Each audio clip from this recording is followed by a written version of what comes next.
kita raih, yang ingin kita capai. Nah, jadi kalau saya melihat saat ini sekarang terutama juga bahkan dalam urusan penyakit infeksi ini Pak, kita sibuk memuja-muji sebuah kesakitan, silakan saja. Tapi kembali lagi saya katakan, ketika kita sibuk memuja-muji sebuah kesakitan, tanpa kita sadari di sisi lain ibarat sebuah dua sisi mata uang, kita sendiri sebenarnya menginjak-injak atau merendahkan kecerdasan tubuh sendiri. Nah, makanya kenapa kalau saya akhirnya justru malah saya bilang saya hanya akan mencoba menjadi penyeimbang dalam situasi ini untuk bilang bahwa kalau saya kebalikannya, justru saya merasa bahwa tubuh manusia itu adalah justru sebenarnya yang paling canggih dari segalanya. Nah, cuma kita tidak bisa memang mengaktifasi kecanggihan tersebut karena memang kita tidak punya sebuah pemahaman. Nah, oleh sebab itu, kembali lagi mungkin tadi menjawab pertanyaan Bapak, kalau yang saya bilang termasuk juga kita berbicara soal program jaminan kesehatan nasional, Pak. Kembali lagi memang yang harus kita lakukan nomor satu adalah membangun fondasi pemahaman. Fondasi pemahaman itu menjadi penting. Contoh sebagai contoh misalnya program jaminan kesehatan nasional. Kita lupa kalau satu orang sakit dibiayai membutuhkan 5 orang yang sehat. Sakitnya lebih parah butuh 50 orang sehat. Sakitnya parah sekali harus masuk rumah sakit membutuhkan 500 orang sehat gitu.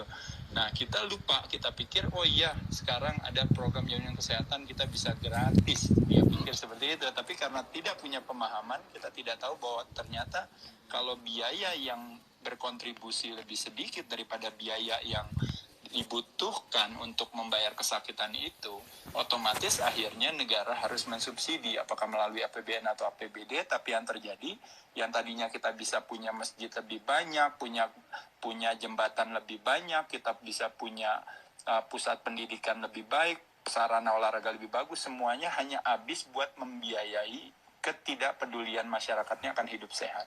Nah, jadi kembali lagi di situ ketika dia paham itu, pada saat itulah mungkin yang saya bisa katakan, yuk kenapa hari ini yang kita kampanyekan, terlepas daripada saya setuju dengan misalnya ada alat-alat pelindung, ya Pak ya, saya setuju.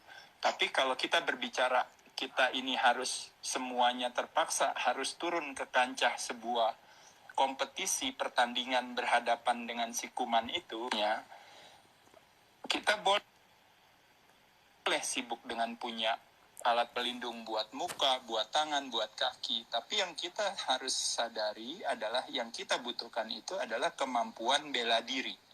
Nah, kemampuan bela diri itulah yang seharusnya yang dipromosikan. Bukan justru mempromosikannya memakai alat pelindungnya. Karena memakai alat pelindung itu sudah otomatis, sudah pasti tidak akan menang juga. Kenapa? Karena kita tidak bisa bela diri gitu. Tapi ketika kita bisa bela diri, tidak pakai alat pelindung sekalipun tidak kenapa-napa gitu. Nah, jadi apa yang kita kampanyekan? Kenapa nggak kita kampanyekan makan sayur? Kenapa kita nggak kampanyekan makan buah? Kenapa tidak kita kampanyekan bermandi sinar matahari? Kenapa tidak kita kampanyekan dekat dengan alam ya yang dilakukan? Mungkin bisa dekat dengan karena alam kita begitu indah, begitu banyak, begitu kuatnya. Kenapa nggak kita manfaatkan berbagai sumber daya alam yang dulu kita 350 tahun dijajah oleh Belanda karena kekayaan sumber daya alam. Yang sekarang malah diolok-olok orang makan jamu atau apa, seolah-olah bahwa obat yang lebih kuat. Pada kenyataannya tidak gitu. Pada kenyataannya justru obat itu sendiri juga datangnya justru malah dari alam itu sendiri.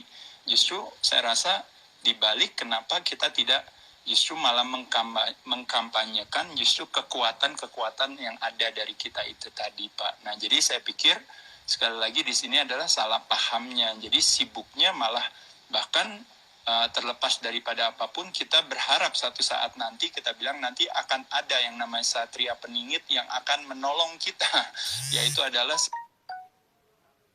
senjata pemusnah kuman yang nanti akan disediakan gitu ya, yang tidak kita sadari saking kita tidak pahamnya tentang kesehatan.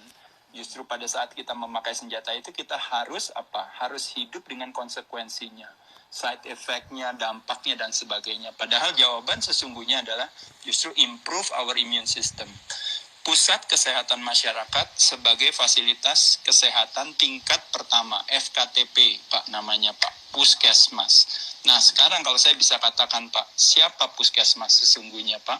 Puskesmas sesungguhnya adalah bukan pusat kesakitan masyarakat, tapi pusat kesehatan masyarakat.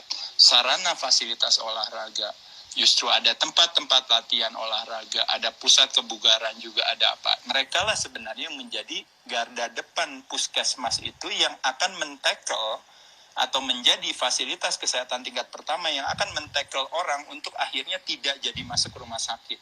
Itu yang sesungguhnya yang namanya, kalau kita bicara flattening the curve yang sesungguhnya. Jadi curve itu bukan cuma kita flattening, tapi bahkan kita bisa decrease dan lama-lama kita bisa eliminate. Kalau apa?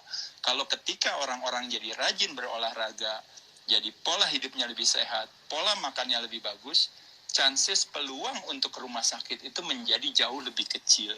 Itu yang menurut saya sebenarnya itu yang sedang kita lakukan sebenarnya, promotif dan preventif, ketimbang